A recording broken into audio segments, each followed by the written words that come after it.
city, calls for justice continue to fill the streets. I'm frustrated and I'm angry and I feel powerless. Yes, we are upset. Yes, we are hurting. Yes, we want to go crazy. But as protesters march, police monitor, standing by, bracing for nightfall. Across the country, what started as peaceful gatherings protesting the death of George Floyd devolved into destruction.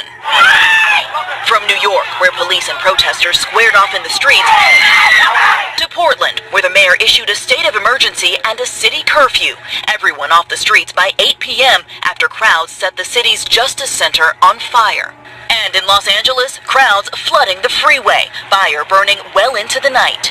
In Oakland, a federal security guard was shot and killed overnight. Officials are still trying to determine whether this was related to the protests happening nearby at the same time. Our Joe Fryer is in nearby San Francisco. Protesters today marched through the streets of San Francisco, coming here to City Hall for a peaceful rally. Authorities hope to avoid a repeat of what happened last night in Oakland, a night punctuated by fires and tear gas, with 60 people detained for looting and 13 officers injured. Tense moments for this news crew in Louisville, Kentucky. A local reporter for NBC station Wave 3 pelted with officer-fired pepper balls on live TV. And in Atlanta, the governor issued a state of emergency after cars were set ablaze, including a police cruiser. Crowds descended on the CNN Center, defacing nearby restaurants and hotels. All of it despite this plea from Atlanta's mayor. This is not a protest.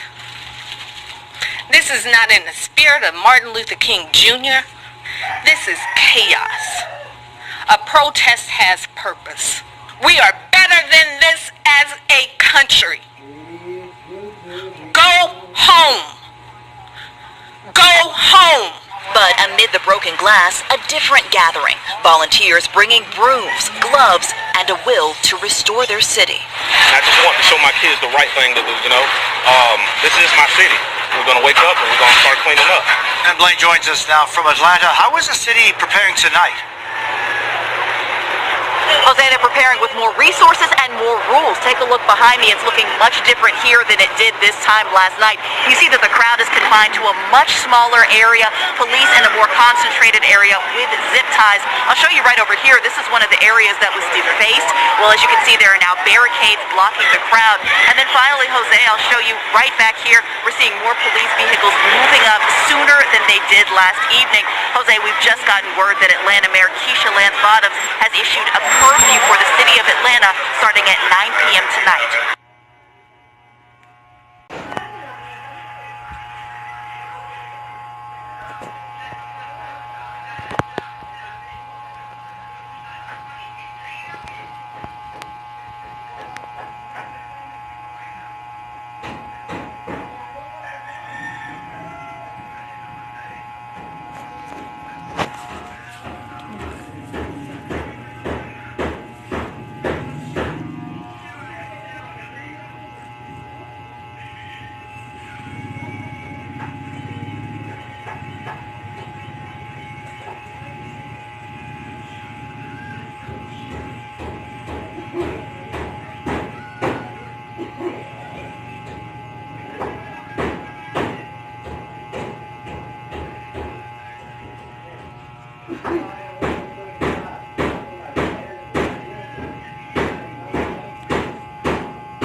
That was a good one. Did you get any shots on that one? On the last one? Got it?